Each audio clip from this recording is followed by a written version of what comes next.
Karibu, little stars. Welcome back to Crackup Factory, where magic drifts in the water and courage runs deeper than fear. Listen closely. Tonight, the river is not quiet. It holds secrets, it tells stories, and it whispers a warning. Tonight's thrilling tale is The River That Refused to Sleep. Deep in the heart of a small African village, right beside the majestic Nyala River, people lived by a simple belief. They believed that when night fell, the river slept. And why wouldn't they? Every evening, as the sun dipped below the horizon, the great river would become perfectly still, its surface like a mirror reflecting the stars. But one year, something changed. The river didn't sleep. Instead, it flowed restlessly through the night, murmuring and turning. It whispered secrets to the moon, its currents sounding like a voice trying to speak. The village elders, their faces etched with worry, gathered and said, "Something has awakened it. The river's spirit is troubled." A new rule was made. No one, especially the children, was to go near the water after dark. But in that village lived a girl named Tendo. She was fearless, with a heart as stubborn as the ancient baobab trees. Tendo didn't just see a restless river, she felt it. She noticed something strange. Whenever she dared to walk near its banks, the water would seem to rise, almost as if to greet her. Little circles would form on the surface, ripples spreading out like they were waiting for her to come closer. One night, Tendo couldn't resist.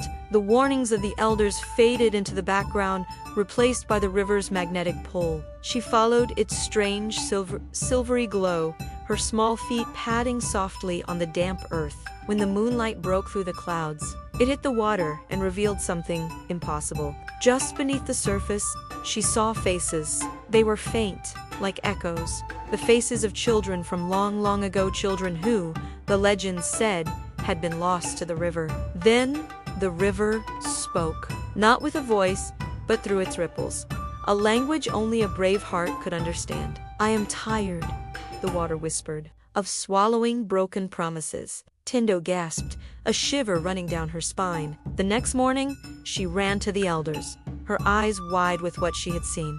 Their faces grew pale. The time for secrets was over. They gathered the entire village and told a story that had been buried by shame. Long before Tendo was born, the village had made a sacred oath to the Nyala River. They promised to protect its most cherished children, the baby crocodiles, creatures believed to be the guardians of the river's very spirit. But as years passed, greed crept into the hearts of the people. They forgot their promise and began to hunt the crocodiles for their valuable skins. The river, heartbroken and betrayed, began to grieve. It had refused to sleep ever since. That evening, Tendo stood before the restless current, her voice small but clear. "Teach me what to do," she pleaded. "I will listen." For the first time in a year, the water calmed, just a little. The river's whisper returned, softer this time. "Make right what they refused to see." Tendo knew what she had to do. She gathered all the village children, her determination inspiring them. For days, they worked tirelessly. They rebuilt the nesting grounds along the riverbank that had been destroyed. They searched for crocodile eggs, carefully moving them to safety. They stood guard over the precious hatchlings, protecting them from harm. At first, the adults scoffed, shaking their heads at the children's game. But Tendo didn't stop, and slowly, miraculously, the river began to change. Its restless churning softened into a gentle flow. Its sorrowful murmurs turned into a quiet hum.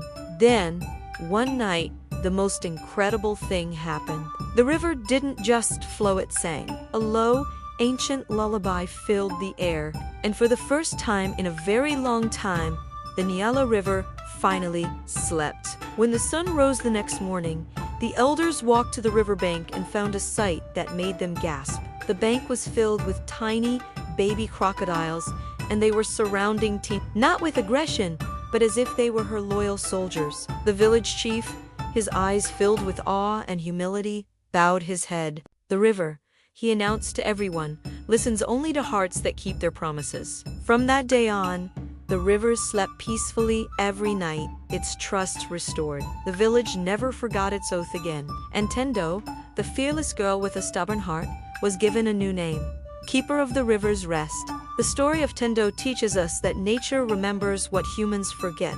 Healing, for our world and for ourselves, begins when just one person cares enough to listen and restore what was broken. Thank you for joining us at Crackup Factory. If you loved this story, don't forget to like, subscribe, and hit that notification bell so you never miss another thrilling tale. Until next time, stay brave and keep listening to the whispers of the world.